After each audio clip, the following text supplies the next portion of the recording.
A pior cirurgia da história. Imagine que você está na seguinte situação. Você está deitado em uma cadeira reclinável e um médico se aproxima de você segurando o que parece muito com uma chave de fenda. Esse aparelho vai ser Pica-gelo. introduzido na sua órbita ocular. Ou seja, ele vai entrar por baixo da pálpebra, na parte de cima do seu olho. E em seguida, o médico vai empurrar esse aparelho para o alto, em direção ao seu cérebro. E ele vai fazer isso com força várias e várias vezes seguidas. A operação, é claro, é muito arriscada. Dá uma chacoalhada. Existe a chance real de você sofrer um dano permanente no cérebro. Quem sabe, perder a fala, ou então os movimentos, ou quem sabe até a vida. E pior, causar dano permanente é o objetivo desse procedimento. A ideia é que romper certas conexões no cérebro pode minimizar os sintomas de transtornos mentais. Por exemplo, você pega um criminoso que é ultra violento e você sabe que não tem salvação. Sei lá, um cara que o Pedrinho matou. Pô, é a solução. Tá ligado? Pega o pica-gelo, dá uma chacoalhada na cabeça dele e manda e deposita ele no circuito. Não se esquece de se inscrever aqui no canal, se você não for inscrito, deixa um like aqui também, comenta, compartilha, sabe? Procedimento padrão de canal de YouTube, né? Continuando. No circuitins. Tá resolvido o problema. Não tá resolvido? Porra, pronto. Você está prestes a passar por uma lobotomia. A pior. Imagina se você lobotomizasse o Marcinho VP, o Marcola. Cara, você tirava os caras da circulação de forma definitiva. Pior cirurgia da história.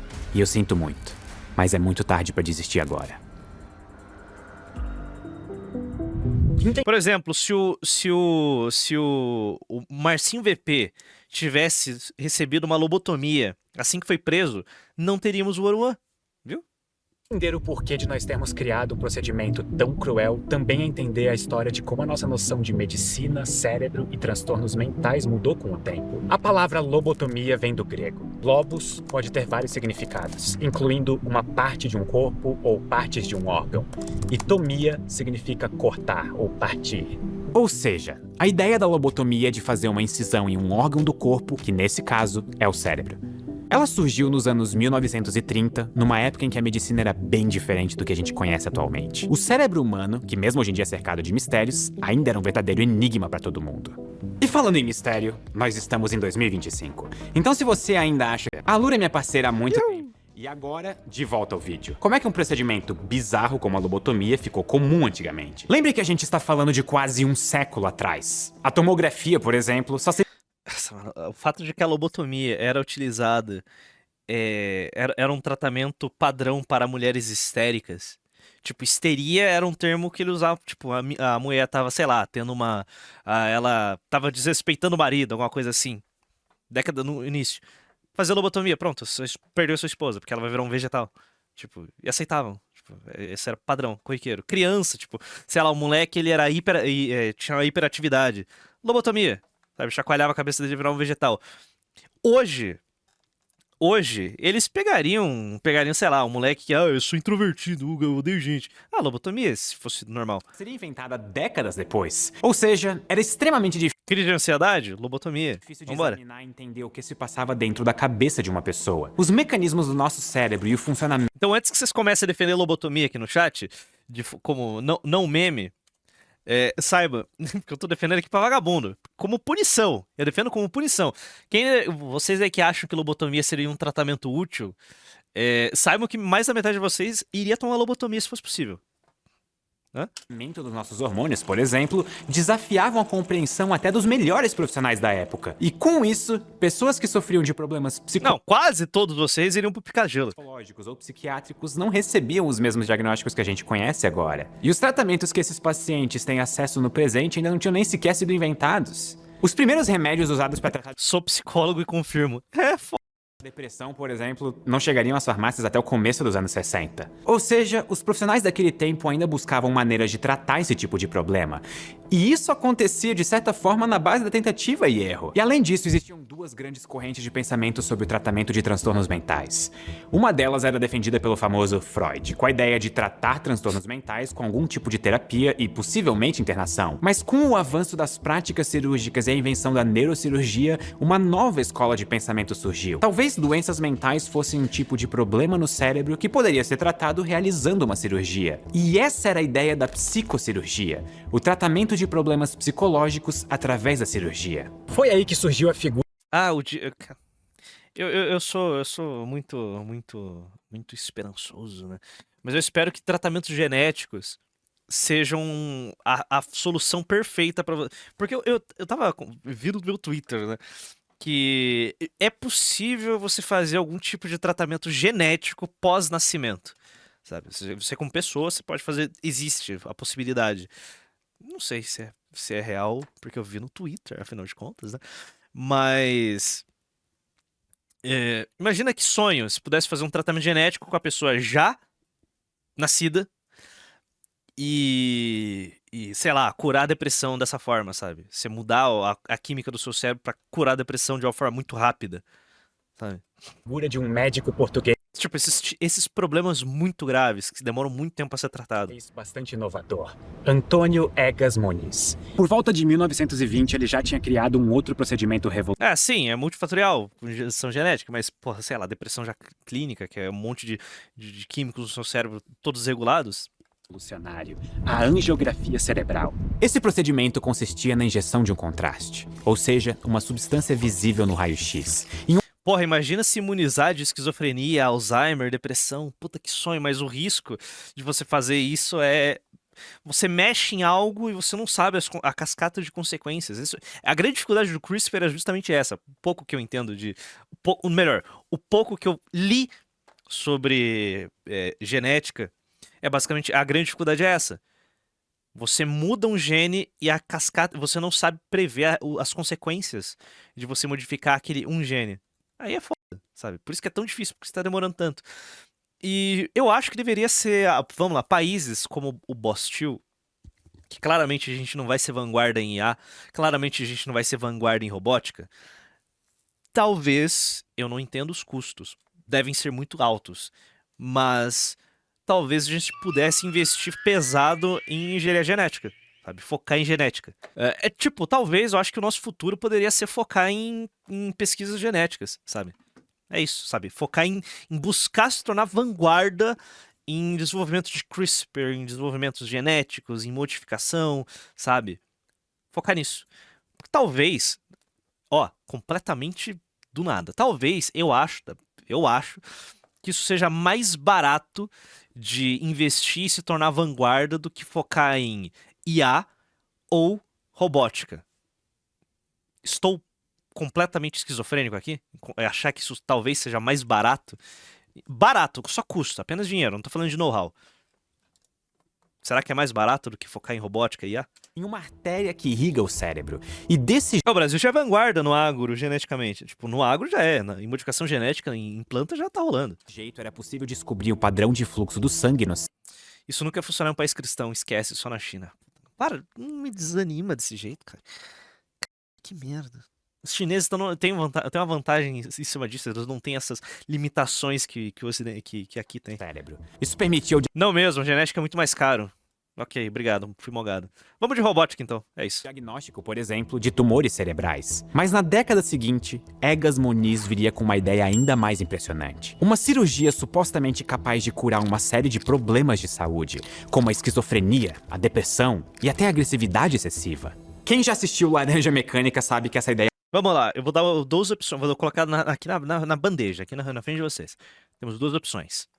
Opção A, manter o Bolsa Família. Opção B, colocar todos os recursos do Bolsa Família em pesquisa genética, o Brasil se tornar vanguarda. B, foda. Sem pensar duas vezes. Não, sem pensar duas vezes. Acabou. É isso, pesquisa genética, vambora. Vamos virar vanguarda em algo.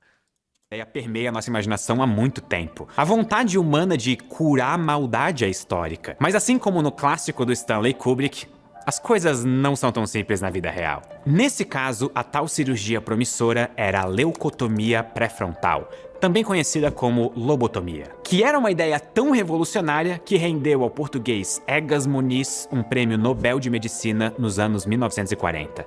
Imagina você fazer uma terapia genética e, sei lá, ficar estéril ou depois de velho ter uma doença.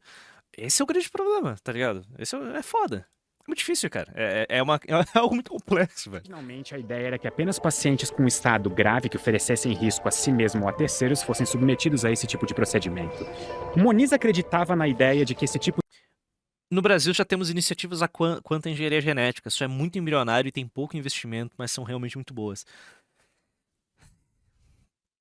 É foda. de pensamento É foda. obsessivo circulava dentro do cérebro do paciente. Então, cortar um tipo de circuito poderia ajudar a resolver esse tipo de pensamento. E para colocar essas ideias em prática, ele desenvolveu uma série de procedimentos ao longo do tempo. No início, a lobotomia era feita através de um furo na lateral do crânio. E em O foda é que o Brasil realmente tem bons geneticistas. O Brasil tem muita gente boa, muita gente capacitada que não pode trabalhar no Brasil. seguida, era injetado etanol para tentar destruir as fibras que conectam o lobo frontal ao restante do cérebro. O lobo frontal é uma parte que a lobotomia era feita através de um furo na lateral do crânio. E em seguida, era injetado etanol para tentar destruir as fibras que conectam o lobo frontal ao restante do cérebro.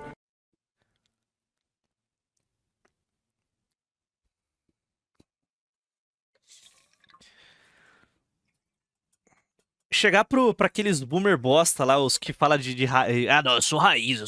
Chegar pra ele, irmão, vamos assim, vamos dar um tratamento em você, em que a gente faz um buraco no seu cérebro e taca álcool. Vamos ver se você é raiz mesmo, você é fodão, é machão, é brabo. Vamos ver. O lobo frontal é uma parte que está ligada às funções cognitivas do cérebro, como, por exemplo, o planejamento de decisões, o raciocínio lógico e a própria personalidade dos seres humanos. A primeira paciente que passou por esse procedimento foi considerada curada pelo médico, Pinga direto no cérebro pra ver se funciona mais rápido. depois de uma suposta redução dos sintomas de depressão. Somente 8 pessoas foram operadas com esse método. O Moniz não considerava que a injeção de etanol era eficaz o bastante para romper as tais fibras cerebrais. Eu tô adorando a estética desse vídeo, com essas estátuas gregas. Foi aí que ele decidiu dar um passo adiante. E ele desenvolveu um método para conseguir cortar, e eu digo isso literalmente, essas ligações do cérebro. Ele criou um instrumento cirúrgico. Outro problema são os efeitos de longo prazo. Imagina se faça uma modificação genética que te deixe mais forte ou previna doenças nos primeiros anos. Será ótimo. Daqui a 300 anos isso pode causar a extinção da espécie humana. Esses efeitos são imprevisíveis. Eu tô com você. É muito complexo. É muito difícil. E a forma rápida, pelo menos aqui, de bate-pronto, que seria pra solucionar é tornar essas pessoas estéreis. Mas isso é um problema, porque eu vi um argumento num comentário de um corte recente que eu falei de novo sobre úteros artificiais. O risco da criação de úteros artificiais é que a humanidade, as mulheres principalmente, comecem a optar menos por ter um filho de forma natural e comece a terceirizar esse trabalho. E ao longo de gerações, aquilo que não é usado, o corpo acaba descartando. E pode ser que ao longo de 100, 200, 300 mil anos, a humanidade perca a habilidade de se reproduzir. Sem auxílio de máquinas. Sabe? O útero natural, o natural pode se atrofiar. Olha que bosta. Sabe? Essa é uma consequência palpável, pode acontecer. Tá ligado? Igual o filme Superman em Krypton. É isso, né? Então, tá entendendo? Olha que desgraça. Então tudo muito difícil, né, cara? Cirúrgico chamado Leu. Só que é perigoso, é difícil, mas tem que ser tentado. Não pode ser abafado. Esse é o tipo de coisa que tem que ser avançado mesmo. E é isso aí. É um tipo de pesquisa que precisa ser avançada. Pra quê? Pra descobrir os problemas e resolver eles. Porra. Isso é um problema que tem que ser descoberto, tem que ser resolvido agora. Leucótomo, que parecia muito com uma Pronto. Tipo, eu reconheço os riscos. Não tô nem aí. Tem que ser chave de tem que ser pesquisado. E na hora da cirurgia eram feitos 2 furos no crânio do paciente. O médico então ficava movendo o instrumento de um lado Todos os discursos, todos os debates aqui sempre acabam no mesmo, sempre desaguam no mesmo lugar, né? Transhumanismo. É isso. pro outro para cortar as tais conexões do lobo frontal. Só que não era o Moniz A IA vai prever os riscos pra gente. Pode ser. Aí, ó. que realizava o procedimento. Ele tinha uma doença que reduzia a destreza das mãos dele, a precisão que ele tinha nas mãos. Então ele orquestrava cirurgia. O nosso pessoal trabalha em praticamente todas as áreas: genética, engenharia, até pesquisa espacial. Só que não tem investimento, o que é uma merda. O know-how brasileiro é muito bom. Tanto que tem muito brasileiro em equipes de pesquisa pelo mundo. Só que temos que dar um jeito de manter esse pessoal aqui e dar para eles as ferramentas e os materiais necessários. Concordo. Para isso, eu sacrificaria todo o welfare state brasileiro. Todo o welfare state brasileiro para dar suporte a esse tipo de pessoa. sem pensar duas vezes. Esse é o tipo de decisão difícil que eu canetava. Sem pensar duas vezes. Canetava fácil. Welfare, pesquisas. Vambora. Cirurgia de longe, e quem botava a mão na massa cinzenta Por isso, eu nunca chegarei perto do poder. era outro médico. Com essa nova técnica foram feitas inicialmente 20 cirurgias. Eram pacientes depressivos, esquizofrênicos ou com síndrome Aposto que manter o pessoal aqui anticonstitucional. Não, com toda certeza. como a do pânico. E de acordo com a equipe do Muniz, dos 20 pacientes, 7 tiveram melhora significativa. Outros 7, uma melhora sutil. Então foram feitas inicialmente 20 cirurgias. Eram pacientes depressivos, esquizofrênicos ou com síndromes como a do pânico. E de acordo com a equipe do Muniz, dos 20 pacientes, 7 tiveram melhora significativa. Outros 7, uma melhora sutil. E os outros 6 não tiveram mudança nenhuma. O problema é que os pacientes apresentaram efeitos colaterais. Alguns mais leves, como febre, vômito e diarreia, e outros, no entanto, passaram a se sentir desorientados, letárgicos, até apáticos. Uma amostra de quais poderiam ser as consequências de longo prazo para os pacientes lobotomizados. Só que ao mesmo tempo, a equipe minimizava esses danos colaterais e dizia que eles eram só passageiros. Só que o tempo diria o Confia, né? Confia. Vários médicos do mundo inteiro começaram a se interessar por esse tipo de procedimento. Inclusive, vários deles ao redor do mundo começaram a colocar em prática. Um deles foi o neuropsiquiatra americano Walter. Certeza que se houver uma puta descoberta que revolucione o mundo, aqui no Brasil vai ter lobby pra regular e os outros vão passar na nossa frente. Cara. É. Freeman. Freeman não era um cirurgião. Então, na verdade, Imagina, o governo disponibiliza bilhões pra pesquisas e as universidades usam dinheiro pra fazer orgia em banheiro público. Eu falei no news da última quarta-feira, hoje é dia 22, última terça, não sei que dia que foi. Eu citei brevemente que eu sou favorável ao fechamento de universidades públicas, federais, fecha a porra toda, tá ligado? Deixa pouquíssimas, restringe ao máximo, elitiza o acesso ao ensino superior e facilita o acesso ao ensino técnico. E foca em investimento e torna a área de humanas algo ultra elitizado, sabe? Só os melhores vão chegar lá. Incentiva e facilita o acesso a engenharias, a biológicas, tá entendendo? Essas áreas.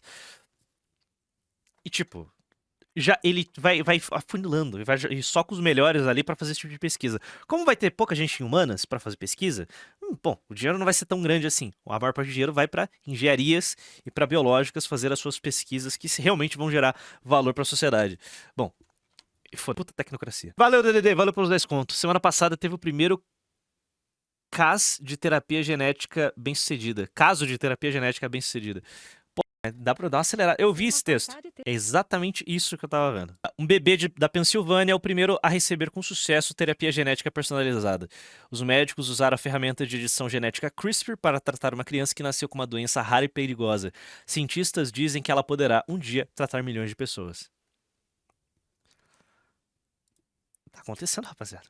Tá acontecendo, beleza? Tipo, a gente saiu de socar um picageiro na cabeça da pessoa e chacoalhar pra tratamento genético que realmente funciona. Neuropsiquiatra A gente melhorou, sabe?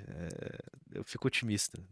Nesses momentos eu me torno muito otimista. americano Walter Freeman. Freeman não era um cirurgião. Em apenas 100 anos. Apenas 100 anos. Então, na verdade, quem realizava o procedimento era o seu parceiro, Dr. Watts. E quando Watts ainda era parte da equipe, as lobotomias eram realizadas apenas em pacientes que estavam completamente debilitados por problemas psicológicos. E se um único membro da família do paciente se sentisse desconfortável com a ideia, ele se recusava a operar. Mas a história fica Primeiro você conversa, depois você melhora. horripilante quando Freeman começa a assumir uma posição de destaque no mundo da lobotomia. Só que o Freeman tinha uma certa preguiça da burocracia e dos Enquanto isso, nas universidades brasileiras, sarau sobre os benefícios da procedimentos envolvidos em fatiar o cérebro dos seus pacientes. Então, enquanto o Dr. Watts não estava por perto, era ele mesmo quem realizava os procedimentos e cirurgias. O sonho dele Pardo, sou advogado. Nos Estados Unidos, direito não é curso de graduação. Primeiro tem que se formar em algo e depois fazer uma especialização em direito e depois passar na OAB deles. Pica. Gostei. elitizado, bem restrito. Dele era Bom, não sei o quão restrito, mas melhor que aqui no Brasil. criar uma versão da lobotomia que poderia ser usada amplamente em todos os centros de tratamento de transtornos mentais, sem a necessidade de salas cirúrgicas ou equipamentos elaborados. Uma lobotomia era criar uma versão da lobotomia que poderia ser usada amplamente em todos os centros de tratamento de transtornos mentais, sem a necessidade de salas cirúrgicas ou equipamentos elaborados. Uma lobotomia tão simples que até pessoas sem treinamento cirúrgico poderiam realizar sem grandes problemas. Gênio, né? Gênio. E o resultado foi a técnica que eu descrevi no começo desse vídeo. Ela é pica-gelo. chamada de lobotomia transorbital e é feita atravessando o globo ocular. O paciente ficava anestesiado Perfeito pra prisão do Bukele. enquanto um equipamento mantinha o olho aberto. O leucótomo era inserido e o procedimento começava. Isso permitiu que lobotomias fossem feitas com muito mais praticidade e sem a necessidade de instalações cirúrgicas complexas. Que agonia, Vocês cara. lembram que eu disse que a ideia original era que essa cirurgia fosse feita somente em casos extremos de pacientes em situação mais grave? Pois então, o Freeman deixou isso de lado, e ele passou a fazer essas operações em pessoas com qualquer tipo de problemas de saúde, desde dores de cabeças crônicas até casos simples como insônia. O Freeman Porque ele tava enchendo o cu de dinheiro, pô. Isso daqui era caro. inclusive se convenceu de que era melhor fazer a lobotomia antes de um transtorno mental progredir. E esse é o ponto do vídeo em que você provavelmente está se perguntando: como é que ninguém na história percebeu que esse procedimento era extremamente bizarro e cruel? A verdade é que a lobotomia já era um procedimento polêmico na época, e a comunidade médica estava dividida sobre a prática. Muitos hospitais nem aceitavam o procedimento, e por isso ele era mais comum na prática privada. O sucesso da lobotomia era muito questionado em convenções médicas, ou como disse Nolan Lewis, um psiquiatra que dirigiu o Eu não sei se ele já não citou, né? Mas a taxa de mortalidade da lobotomia era altíssima. Instituto de Psiquiatria do Estado de Nova York: silenciar um paciente é curá-lo. Talvez tudo que a lobotomia realiza é tornar as coisas mais convenientes para as pessoas que precisam cuidar do doente. Eu acho que nós devemos parar antes de dementar uma parcela muito grande da população. Mas até por ser polêmico, aqueles que praticavam lobotomia tinham um interesse investido em provar que ela funcionava.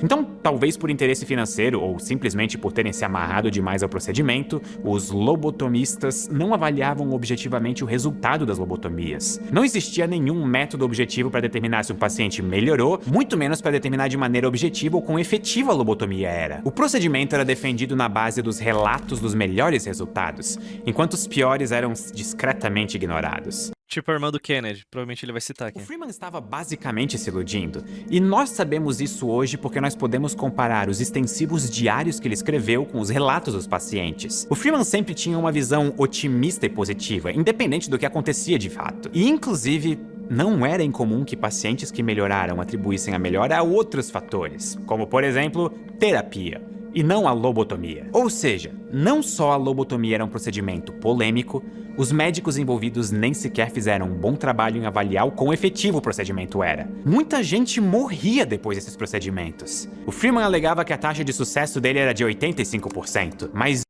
Confia. o que isso queria dizer, na verdade, é que os outros 15% acabavam morrendo. E mesmo entre os sobreviventes, 1/3 deles apresentavam uma piora significativa com o passar do tempo. Ou seja, as lobotomias, que surgiram como uma suposta solução para a saúde pública, acabaram se tornando um problema de saúde pública. Ainda mais quando a gente pensa na quantidade de cirurgias que aconteceram. A estimativa é que, só nos Estados Unidos, cerca de 40 mil lobotomias tenham sido feitas ao todo. No Reino Unido, cerca de 17 mil. E nos países nórdicos, que têm uma população bem menor, foram quase 10 mil operações desse tipo. E o Brasil também entrou na rota da lobotomia. A maioria delas aconteceu no Hospital Psiquiátrico do Juqueri, em São Paulo. Ah, Desde lá, tá. inclusive, Tá. Ufa.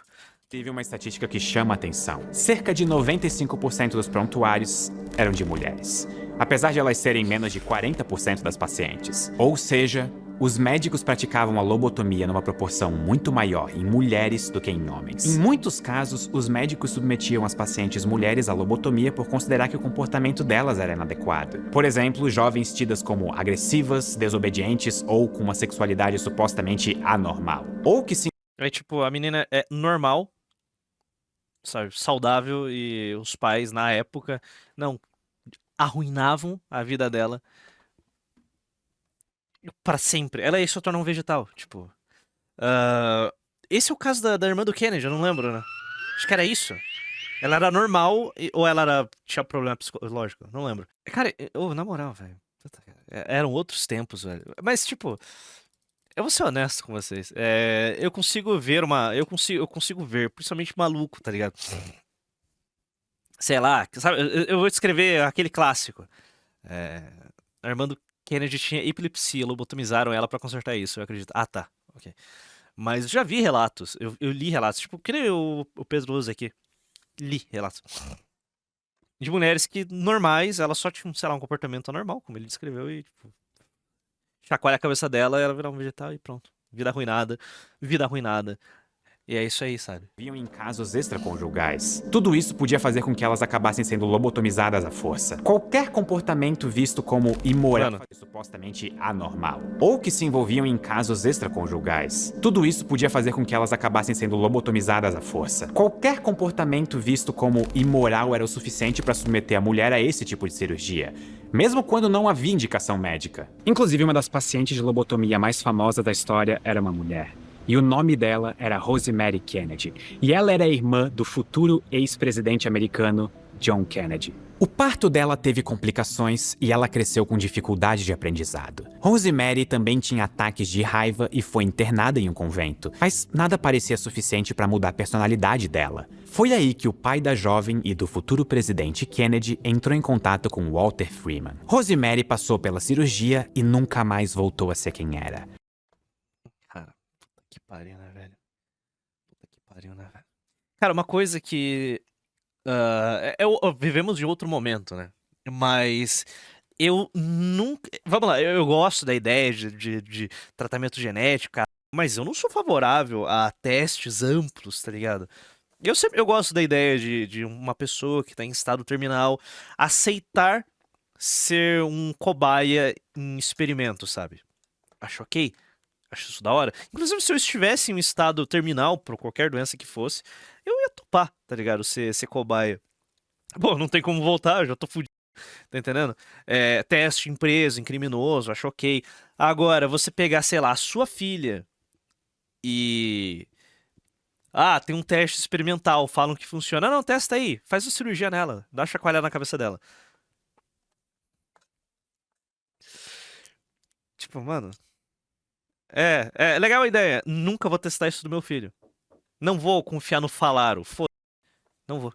Com Walter Freeman. Rosemary passou pela cirurgia e nunca mais voltou a ser quem era. Ela perdeu a fala e não conseguiu mais andar. Ela chegou a viver uma vida longa, mas completamente limitada, e morreu em 2005 aos 86 anos de idade. Outro paciente. Mulher saudável, normal. Chacoalha a cabeça. Passa os próximos 80 anos como um vegetal. É isso, sabe? Ela perdeu a fala e não conseguiu mais andar. Ela chegou a viver uma vida longa, mas completamente limitada, e morreu em 2005 aos 86 anos de idade. Outro paciente famoso de Walter Freeman foi um homem chamado Howard Dooley. Tem muitas pessoas que não doam órgãos porque dizem que os médicos não se esforçam tanto pra te salvar, visto que você é doador. Sim. Olha aqui, olha a merda que a gente vive. Hoje você não tem certeza. Você não crava. Sabe? Não vou tratar desses temas aqui, mas dê uma lida depois, beleza?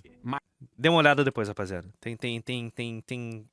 Veja quem que falou. Outro paciente famoso de Walter Freeman foi um homem chamado Howard Dooley. Mas, no caso, ele só ficou conhecido décadas depois de passar pela cirurgia. Isso porque ele se tornou escritor, e ele lançou um livro de memória chamado My Lobotomy, ou Minha Lobotomia em português. Nesse livro, o Dooley relata como a vida dele mudou depois que ele passou pela cirurgia aos 12 anos de idade. Ele foi lobotomizado por ser considerado uma criança raivosa pela madrasta, com quem ele tinha uma relação conturbada. E ele explica por que ele decidiu escrever o livro. A minha família pagou $200 no hospital, e eu nunca entendi o porquê. Eu não era uma criança violenta. Eu nunca tinha machucado ninguém. Eu não estava indo mal na escola. Será que eu fiz algo tão horrível que eu merecesse uma lobotomia? Eu me fiz essa pergunta por mais de 40 anos.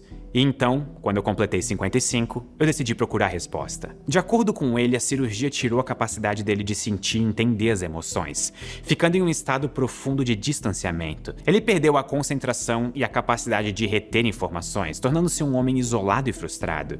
E numa frase que resume bem essa situação, ele escreveu: "A cirurgia me ajudou a controlar minha raiva, mas levou embora minha alma." E aqui vale notar, a madrasta do Dully tinha passado por 6 terapeutas que informaram que ele era um garoto perfeitamente normal. Nenhum desses É isso. médicos sugeriu que ele tivesse algum problema comportamental, mas o Freeman, após ter encontrado com ele apenas uma única vez, concluiu que ele era esquizofrênico e sugeriu uma lobotomia. Até mesmo os colegas que apoiaram E $200 no bolso. $200.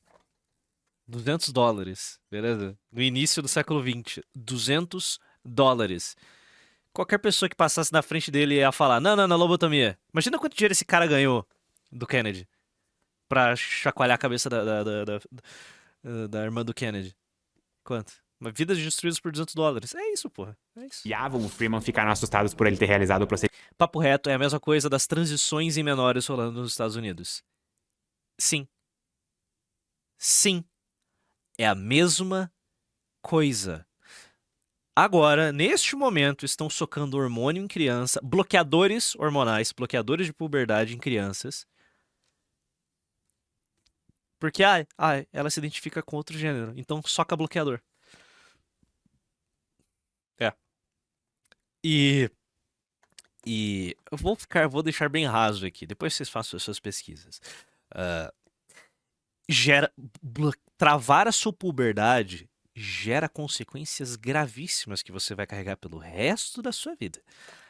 Nunca ache que isso é um tratamento ok. Não, é pausar a sua puberdade. Beleza? Pausar a sua puberdade antes dela acontecer, pra você começar a tomar hormônio aos 18. Beleza. Ok. Não tem consequência nenhuma. Não traz consequência nenhuma. Beleza. Procedimento em um garoto de 12 anos. Casos como o de Rosemary Kennedy e Howard Dully ajudaram a mostrar para o mundo inteiro os horrores da lobotomia. Minha endocrinologista sugeriu isso pra minha mãe, graças a Deus ela negou. Puta que pariu.